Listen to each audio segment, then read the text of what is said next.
Muito bem, nós estamos aqui de volta para gravar a você um comentário na introdução do primeiro livro poético. Nós estamos na terceira divisão da Bíblia. A primeira divisão chama-se Pentateuco, Lei ou Torá em hebraico.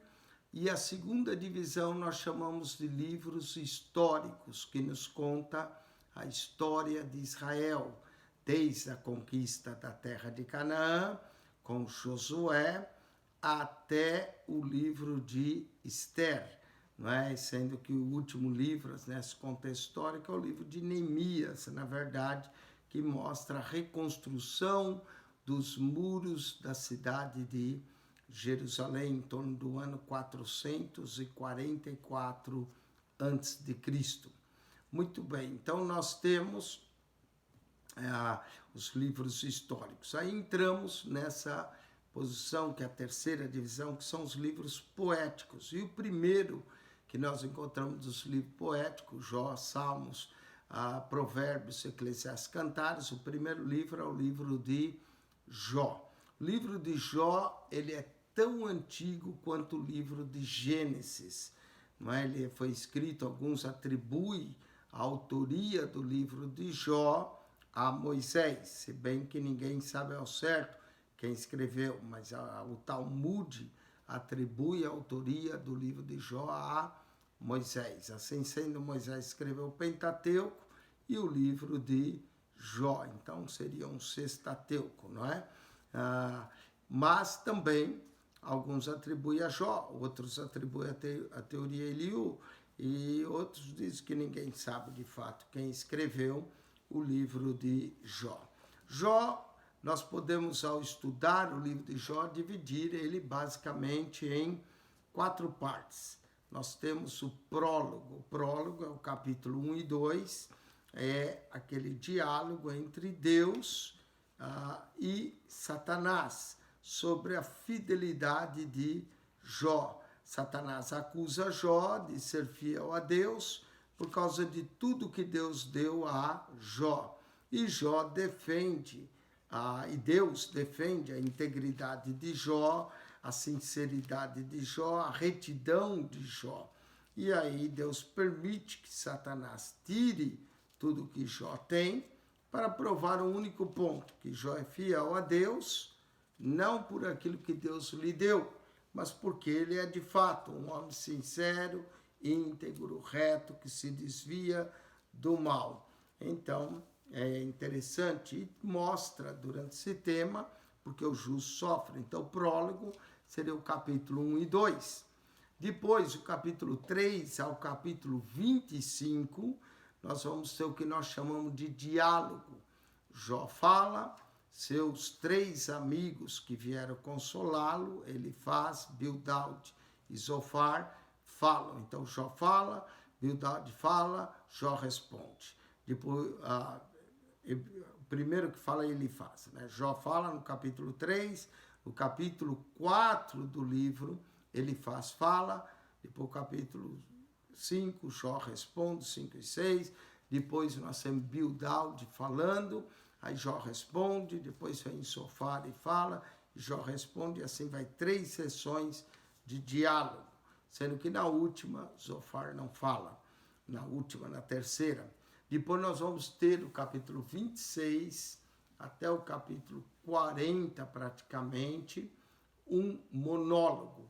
Jó vai falar, depois vem Eliú e fala, e por último Deus fala. Essa é a parte do monólogo. Deus tem a última palavra no livro, não é?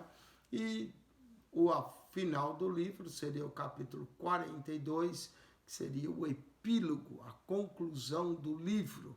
Então, nós temos prólogo, diálogo, monólogo e o epílogo do livro. Amém? Onde Deus muda a sorte de Jó. Essa é a característica do livro de Jó. Um livro rico, considerado poético por causa dos paralelismos que nós encontramos nesse livro de Jó.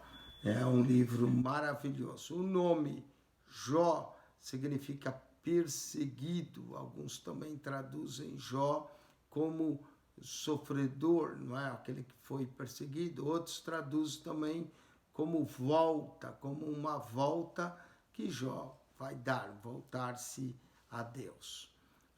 Falando mais ainda do livro de Jó, que nós encontramos, esse livro maravilhoso. O livro de Jó é o único desse tipo em todo o Antigo Testamento, o único nesse tipo de sofrimento. Ele faz parte da literatura de sabedoria, junto com Provérbios e Eclesiastes, né? Poesia, mas a forma e o tema é um livro singular. Não se sabe, como nós dissemos, quem escreveu, nem quando foi escrito, mas a história acontece na época dos patriarcas. Jó viveu numa época em que os homens viviam muito. Talvez Jó era um tipo de um sheik, rico, influente no Oriente, rico em termos de rebanho, não é? Rico em termos de servos, e parte do ano é um homem da cidade, restante, o homem de Uz. Ele pertencia ao período anterior ao sacerdócio, à religião organizada. Era uma época que os homens mesmo montavam o seu altar e sacrificavam a Deus, como Abraão fez isso. Um prefácio em prosa introduz o grande debate entre Jó e seus amigos, que o autor registra como uma poesia magnífica. O assunto é tão antigo quanto o mundo é, e tão moderno e especial como é hoje. Se Deus, o assunto do livro é esse, se Deus é justo e bom, por que deixa que pessoas inocentes sofram? É um assunto filosófico. Por que o justo sofre se Deus é bom? Porque há vítimas acidentais de guerra, de terrorismo. Por que as crianças morrem de câncer? Como um homem, Jó, que é bom e que é um exemplo a ser seguido, como é que uma calamidade o abate sobre ele?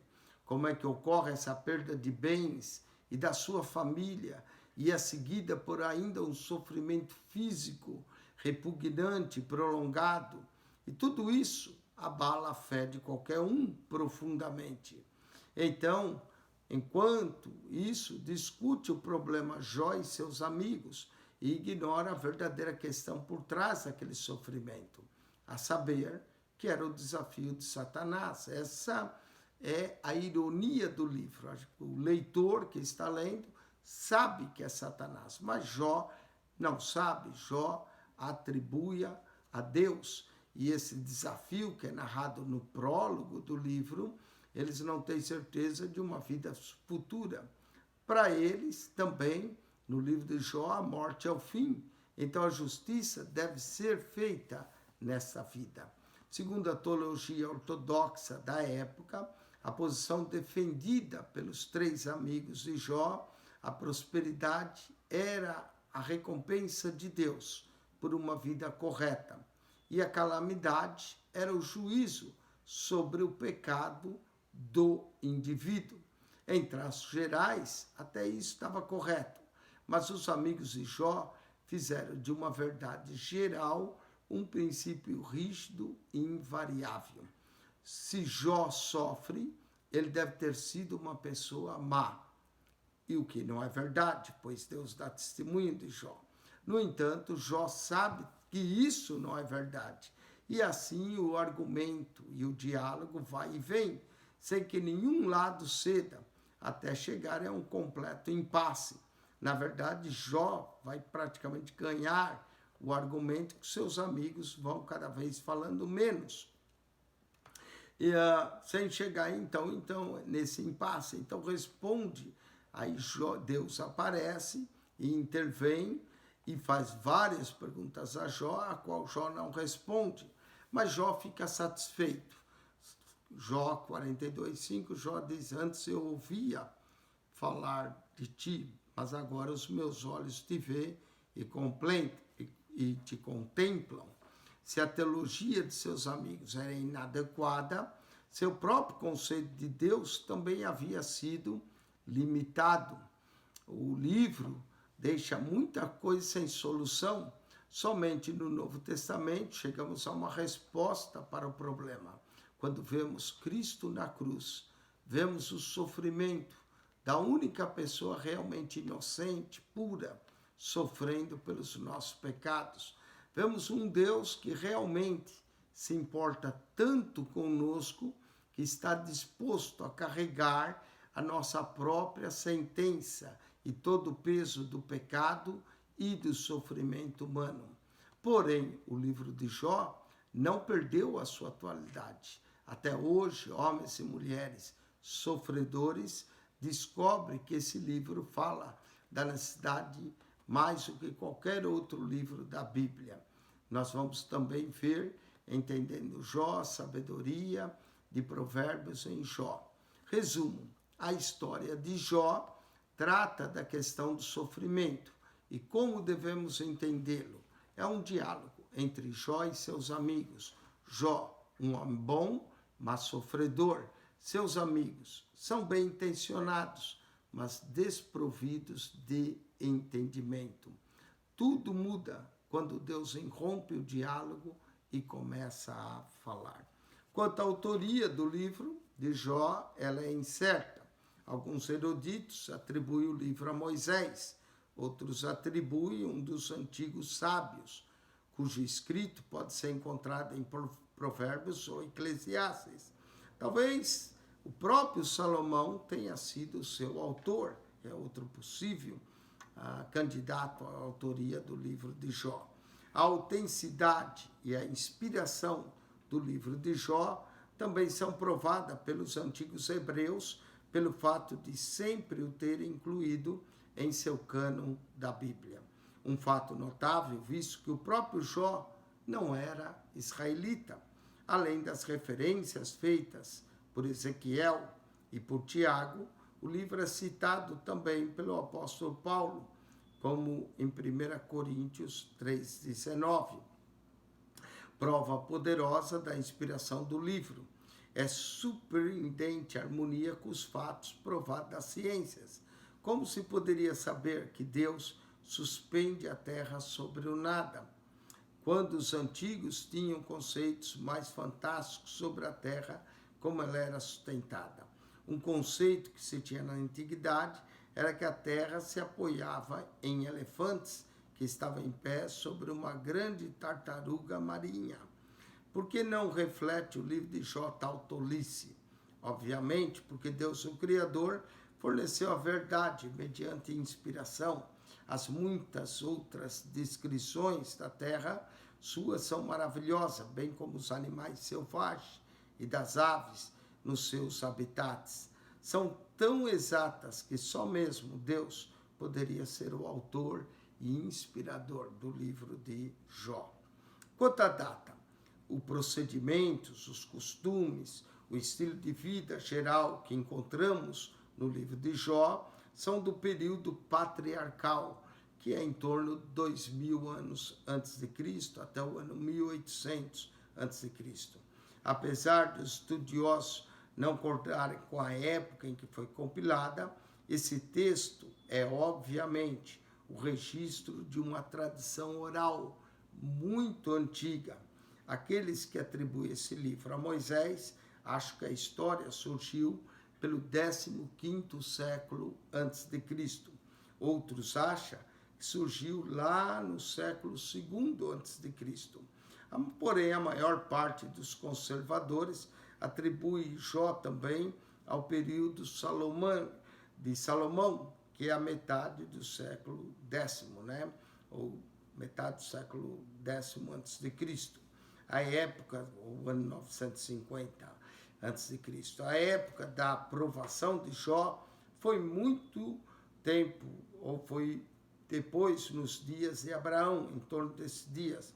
Foi num tempo em que não havia ninguém igual Jó na terra, homem íntegro e reto, que se desvia do mal. Esse parece ser o período transcorrido entre a morte de Abraão até José. Um homem de notável fé, o tempo em que Moisés iniciou seu proceder de integridade. Jó se distinguiu também na adoração pura, durante esse período em que Israel estava contaminado com a adoração demoníaca no Egito. Ademais, as práticas mencionadas no primeiro capítulo de Jó e aceitar Deus a Jó como verdadeiro adorador indica o tempo patriarcal antes do período do 15º século a.C. Deus passou a lidar, então, depois com Israel. Assim, dando margem também à longa vida de Jó, o livro parece abranger um período entre os 17 ou 18 séculos antes de Cristo, ano em que Moisés morreu. O livro foi completado por Moisés algum tempo após a morte de Jó, enquanto os israelitas estavam no ermo. Por que dizemos que Moisés foi o escritor? Está de acordo com a mais antiga tradição dos eruditos, judeus e cristão primitivo. O vigoroso estilo autêntico de poesia hebraica empregado no livro de Jó torna evidente que era composição original em hebraico, que é próprio do idioma de Moisés. Não poderia ter sido tradução de outro idioma, como o árabe. Também os trechos em prosa têm mais forte semelhança com o Pentateuco do que qualquer outro escrito da Bíblia. O escritor deve ter sido israelita, como Moisés. Era porque os judeus foram confiados na proclamação da palavra de Deus. Quanto ao contexto histórico, desse livro, depois de ter atingido a maturidade, nós vemos que Moisés passou 40 anos também em Midian e não ficava muito distante de Uz, onde poderia ter recebido as informações. Alguns acham que Moisés escreveu esse livro nesse tempo que ele teve em Midian. Sendo assim, Moisés escreveria o livro antes mesmo de escrever o Pentateuco. A pessoa que lê a Bíblia do começo ao fim, não achando nenhuma data do livro de Jó, poderia pensar que foi escrito também depois do livro de Esther, um livro anterior às nossas Bíblias. Mas a evidência sugere que Jó viveu muito antes de Esther. Vamos observar alguns fatos. Primeiro, a posição de Jó no Velho Testamento é devido ao seu estilo literário e não à data. Normalmente reconhecemos 4 ou 5 divisões principais do Velho Testamento: o Pentateuco, os livros históricos que cobrem Josué e Esther e a poesia. Daí o porquê Jó vem em primeiro, que vai de Jó ao Cântico do Cântico, e depois nós vamos ter os livros proféticos, de Isaías até Malaquias. Quanto ao sacrifício que Jó faz, evidente, se destaca a época dos patriarcas, onde eles consideravam isso. E terceiro aspecto, a idade de Jó. Jó, depois do seu sofrimento, ainda viveu 140 anos. Então é possível que Jó chegou perto dos 200 anos. Essa época patriarcal em que os patriarcas viviam muito. Por exemplo, Abraão viveu 175 anos, Isaac 180, Jacó 147. Então, nessa época, os homens viviam perto de 200 anos. Jó, sem o privilégio que nós temos de estudar a história de milhares de anos de fidelidade a Deus com os homens, se mostrou fiel ao Senhor. Um exemplo a se imitar, enfrentar calamidades e manter a plena confiança em Deus. Isso também nos desafia hoje.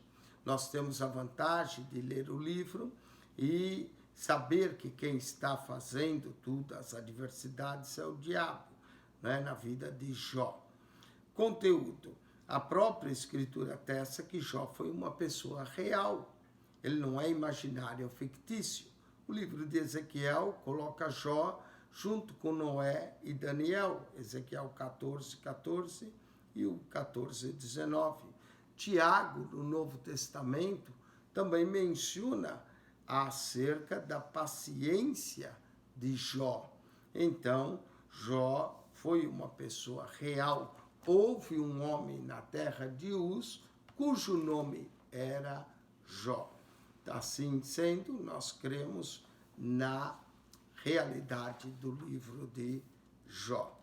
Muito bem, nós vamos ver aqui o esboço do livro de Jó e comentar mais alguma coisa. Quanto ao esboço, nós temos o prólogo, capítulo 1 e 2, o diálogo de Jó com seus amigos, do capítulo 3 ao capítulo de número 25, são 3 ciclos de diálogo. No primeiro ciclo é discutida a justiça de Deus, no segundo ciclo, o fim do ímpio, e no terceiro ciclo, Jó e o problema do pecado. Depois nós temos o discurso de Eliú, que já faz parte do monólogo. Jó termina falando as últimas palavras suas, e aí vem o discurso de Eliú. Eliú aparece, nós não sabemos se ele estava no início, possivelmente sim, por causa da forma como ele fala. Então, ele vai dizer acerca da aflição do ser humano, a justiça de Deus, a retidão, a recompensa, tudo são assuntos decorridos por Eliú. Alguns comentaristas que creem que Eliú pode ser uma cristofania, uma aparição de Cristo no Antigo Testamento, assim como Melquisedeque apareceu a Abraão. Depois nós temos a resposta que vem diretamente de Deus, no livro de Jó, capítulo 38, verso 1 ao 42, 6, né? Deus mostra o quanto Jó não conhecia acerca da criação, a ignorância de Jó. Vamos ver a humildade de Jó e o epílogo. O epílogo é o desfecho da prova. Jó ora pelos seus 3 amigos, intercede, Deus dá a Jó toda a bênção dobrada. O tema do livro, por que sofre o justo? Considerações preliminares desse livro.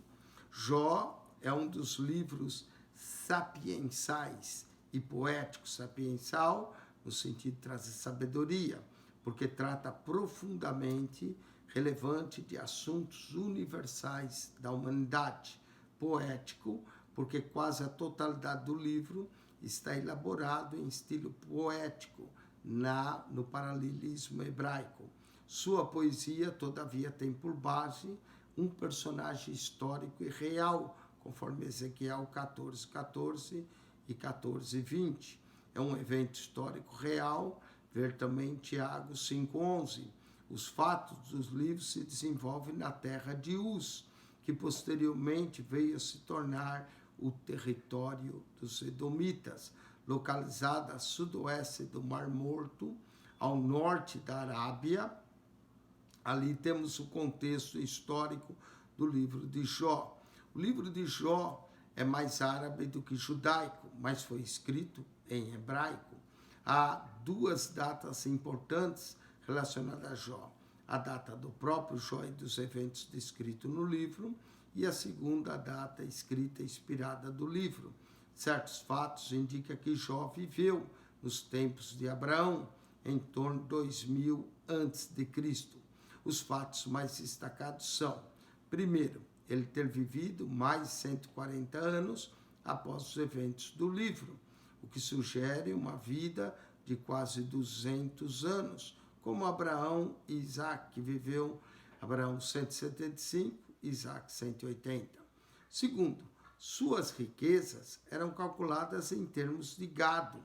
Terceiro, sua atividade como sacerdote da família, idêntica de Abraão, Isaac e Jacó, e também de Melquisedeque.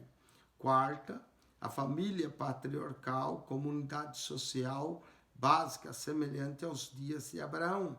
Quinto, a incursão dos salbeus e dos caldeus, que encaixa na era abraâmica.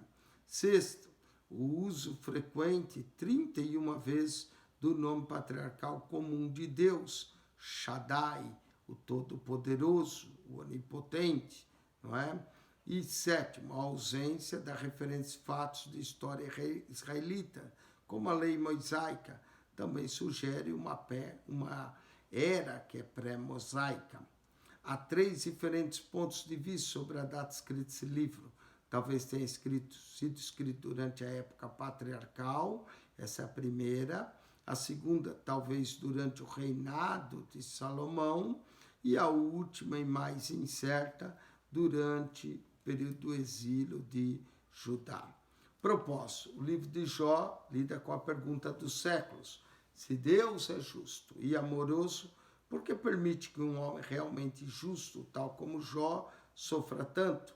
Sobre esse assunto, o livro revela as seguintes verdades. Primeiro, Satanás, como adversário de Deus, teve permissão para provar a autenticidade da fé de um homem justo por meio de aflição.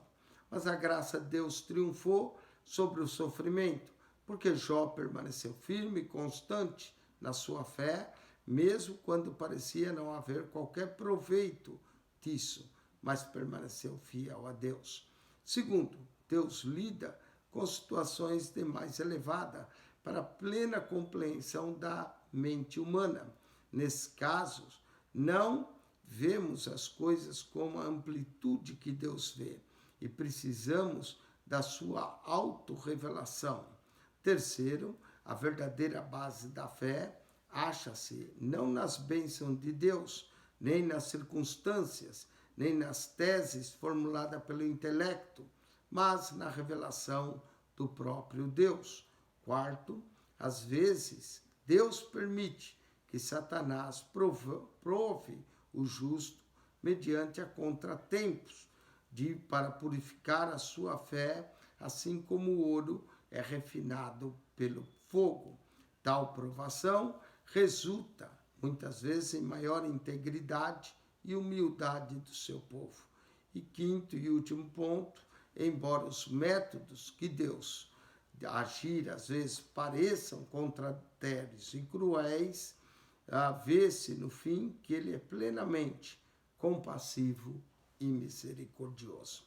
Quanto a uma visão panorâmica, há 5 divisões distintas no livro de Jó: o prólogo, que descreve a calamidade de Jó, 3 ciclos de diálogo entre Jó e seus amigos, 4 monólogos de Eliú, um homem de menos idade que Jó e seus 3 amigos, e esse monólogo também inclui um de Jó e o monólogo do próprio Deus falando. E por último, o epílogo com a restauração de Jó. Características especiais. 7 são as características que assinalam o livro de Jó. Primeiro, Jó é um habitante do norte da Arábia. Não foi israelita, mas era justo e temente a Deus. E tinha uma família numerosa. Segundo, esse livro é o mais profundo que existe sobre o mistério do sofrimento do justo.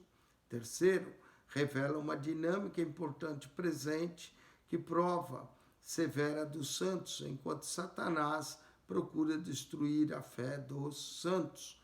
Quarto, o livro é um valor inestimável para a revelação bíblica, que contém assuntos chaves, tais como Deus, a raça humana, a criação, Satanás, o pecado, o sofrimento, a justiça, o arrependimento e a fé. Quinto, boa parte do livro ocupa-se na avaliação teológica errônea dos amigos de Jó, que fizeram do sofrimento a repetição da avaliação errônea do livro. Sexto, o papel de Satanás como adversário dos justos mostra em qualquer livro mais forte do que no Antigo Testamento. Entre as 19 referências nominais a Satanás no Antigo Testamento, 14 são ocorridas no livro de Jó. Sétimo e último, Jó demonstra com toda clareza o princípio bíblico de que os crentes são transformados pela revelação e não pela informação. Por último, o livro de Jó e o seu cumprimento no Novo Testamento. o Redentor, a quem Jó confessa, eu sei que o meu Redentor vive e por fim se levantará. Esse Redentor aponta para Jesus, o mediador por quem ele tanto anseia, como no capítulo 9, 32 e 33. A resposta às suas perguntas e a necessidade mais profunda, todas vão ter em Jesus o seu cumprimento. Jesus identifica-se inteiramente com o sofrimento humano, ao ser enviado pelo Pai como Redentor e Mediador, trazendo sabedoria, cura, luz e vida. A profecia da parte do Espírito, que é vinda de Cristo, temos mais claramente a menção explícita de Jó. Temos 2 vezes no Novo Testamento uma citação do livro de Jó. Uma está em 1 Coríntios 3,19, com o capítulo 5, 13, uma referência à perseveração de Jó na sua misericórdia e a maneira como Deus lida com ele. Tiago 5,11. Jó ilustra muito bem a verdade neotestamentária de quando o crente experimenta perseguição ou algum outro severo sofrimento, deve perseverar firme na fé, como Jesus disse, ser fiel até a morte e dar-te a coroa da vida, e continuar sempre confiando na misericórdia de Deus. Assim fez o próprio Jesus quando ele mesmo sofreu sobre o vitupério da cruz. É o mais detalhado quadro do nosso também adversário, Satanás, que anda como leão bramindo, vendo a quem possa tragar. Vamos então nessa aventura no livro de Jó, nesses 42 capítulos, 1070 versos, e que seja de bênção para você e para a sua vida. Deus te abençoe. Se você ainda não subscreveu o nosso canal, subscreva, coloque aí o sinal de joinha, nos ajude a divulgar. Esse é o único canal no YouTube que comenta a Bíblia para você, capítulo por capítulo, verso por verso. Há canais que lê a Bíblia para você. Há canais que até dão uma visão geral do livro, como nós fizemos agora. Mas comentando capítulo por capítulo, verso por verso, esse é o único canal no YouTube. Pastor Eugênio Piacentini. Ajude